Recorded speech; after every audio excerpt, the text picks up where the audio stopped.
Hi class. Tonight we're going to learn a little bit more about substitution. The problems that we're going to look at, the systems that we're going to look at are going to be a little more complex than what you did during your last class. So your heading for your notes should be section 7.2, solving systems using substitution.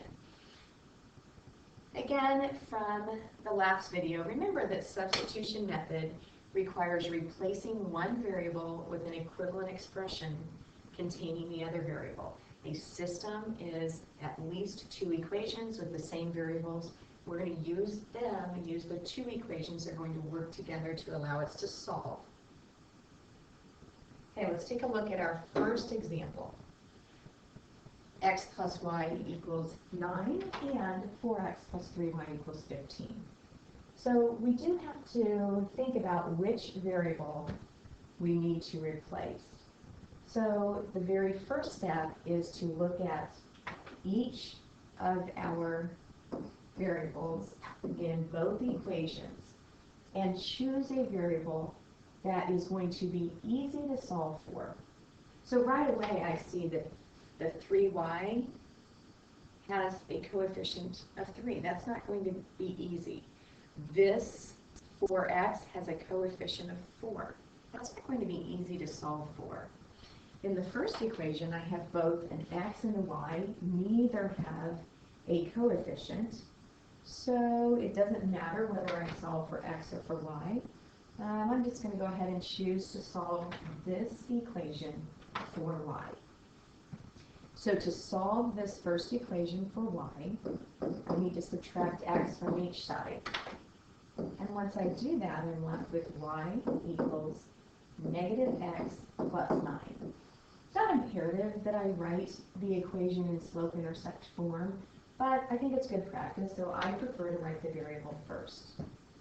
Now that I have my equation solved for y in terms of x, I recognize that y and negative x plus 9, or the opposite of x plus 9, are equivalent expressions. I am going to place negative x plus 9 in a box, and that is going to be a reminder to me that that's what I'm going to substitute into the other equation.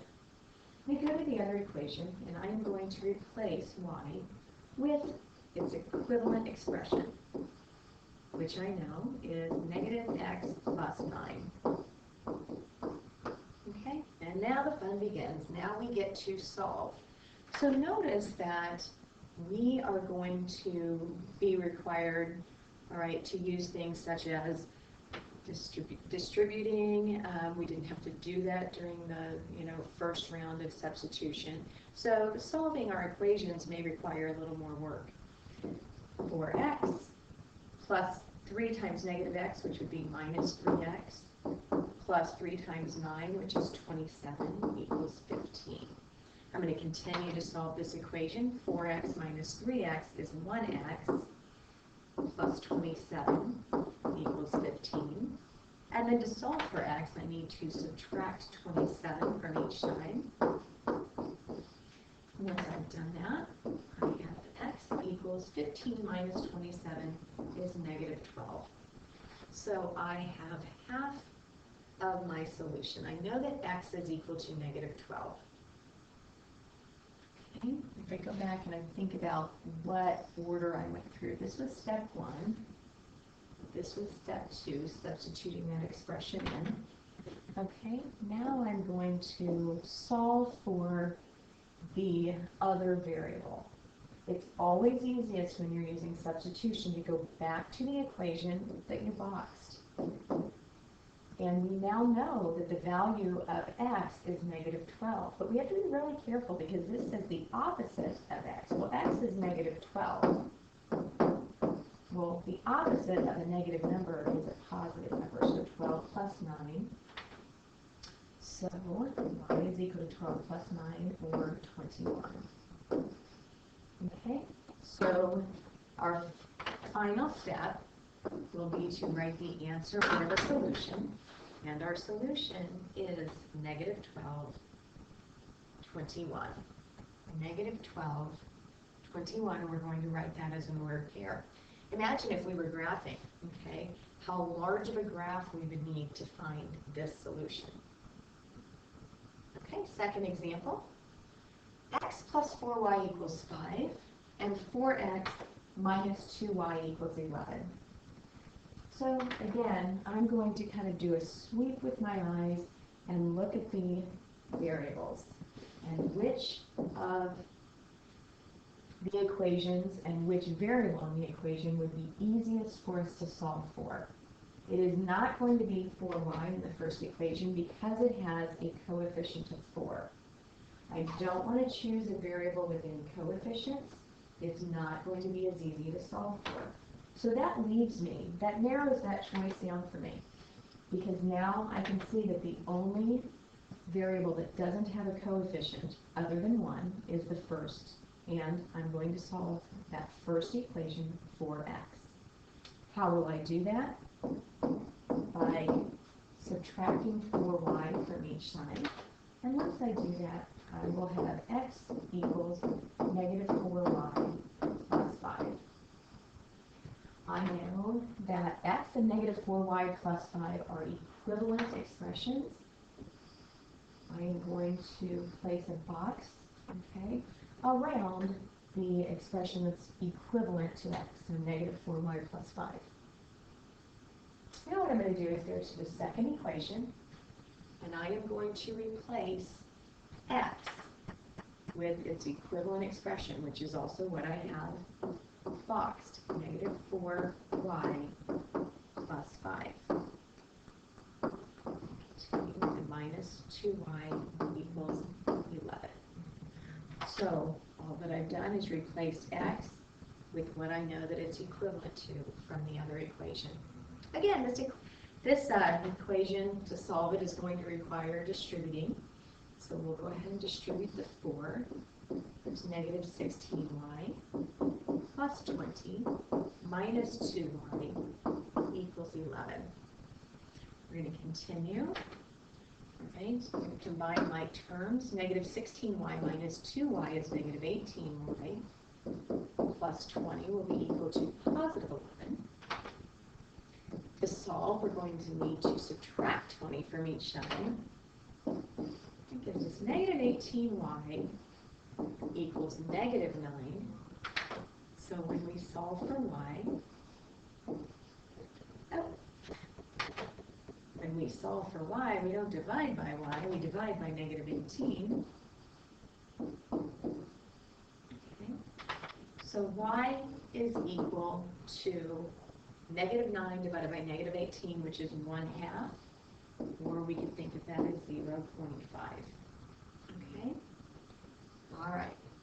Going back for numbering our steps, this is where we started. We substituted the expression in. Now we need to use our first value. We know that y is equal to 0.5, and we are going to use that value and go back to our equation with the box and solve for x. We know that x is equal to negative 4y plus 5. We now know that y is equal to 0.5, or 1/2. Half of negative 4 is negative 2. And negative 2 plus 5 is 3. Okay, so our final step is to write the solution. And our solution, make sure you do put it in alphabetical order, 3.5. Whoops, should be a 0.5. Okay. Again, it's always a good idea to go back and check your work with both equations. Okay, let's go ahead and take a look at the third example, y plus 4 equals x, and negative 2x plus y equals 8.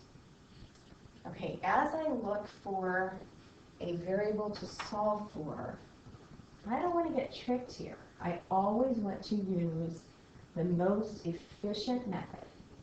And as I take a look at this first equation, if I just use the symmetric property and think about it, x is equal to y plus 4. Just because the x was on the right side, okay, that makes no difference. X is equal to y plus 4, boom, okay? This first equation is already solved for x. I am ready to start the substitution process. And I did no work. So, step 2, I'm going to replace the x in the second equation with what I know it's equivalent to, which is y plus 4. Again, my purpose for doing this is to create an equation that's all in terms of the same variable. My equation now only contains y's. I'm going to distribute, making this negative 2y minus 8 plus y equals 8. Okay, I'm going to continue to work with this equation. I'm going to combine like terms. Negative 2y plus y is negative 1y. 8. I'm going to be really careful here. I'm going to add 8 to each side. Okay, so that means that negative y equals, this is 8 plus 8. That is a sum of 16. So if negative y equals positive 16, if I multiply or divide either both sides by negative 1, I know that y is equal to negative 16. So I have half of my solution. Y equals negative 16. I'm going to go back to my original equation that I solved for, going back to the box. I am going to replace y with what I know its value is, negative 16 plus 4, using that equation. So x is equal to negative 16 plus 4, which is negative 12. So our solution is negative 12, negative 16. Okay, I'm going to do one final example tonight. Okay, and this is it. The equations are x plus 2y equals negative 1, and 6y equals negative 3x minus 3. Again, I need to scan both equations. Coefficient, coefficient, coefficient. Aha, no coefficient. So I am going to solve the first equation for x. All right. So to do that, I need to subtract 2y from each side. And that will leave us with x equals, I always like to write the variable first, negative 2y minus 1. Okay. I am going to place a box around the expression that means the same as x, because that's a good reminder to me that I will be substituting, okay, the x in the second equation and the other equation with what's in the box. So 6y equals negative 3 times the quantity. What is x equivalent to? Well, my first equation tells me that x has the same value as negative 2y minus 1. Okay, I'm going to go ahead and distribute the negative 3. That gives me 6y equals 6y plus 3 minus 3. Wow, okay. So I know that plus 3 minus 3 is equal to 0. 6y is equal to 6y. Well, if I think about this, if y was equal to 1, 6 would be equal to 6. If y is equal to 0, 0 would be equal to 0. Just another example, if y was equal to negative 2,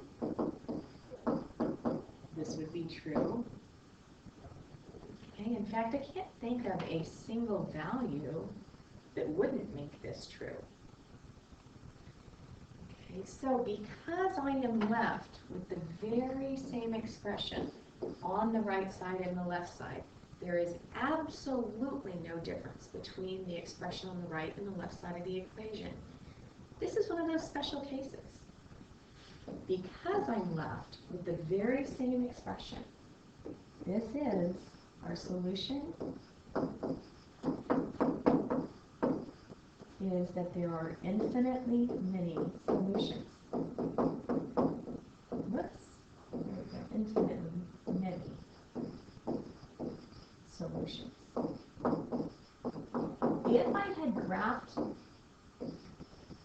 If I had graphed these two lines, what I would find is that one line graphed right on top of the original line. So there are infinitely many solutions. Now I just have to disclose I didn't accurately graph that line. That's just an example of what's happening there. That's why there are infinitely many solutions. Okay, so please make sure that you have your notes ready for class, and during class time you will be working on a lot of substitution problems. Have a great evening. Good night.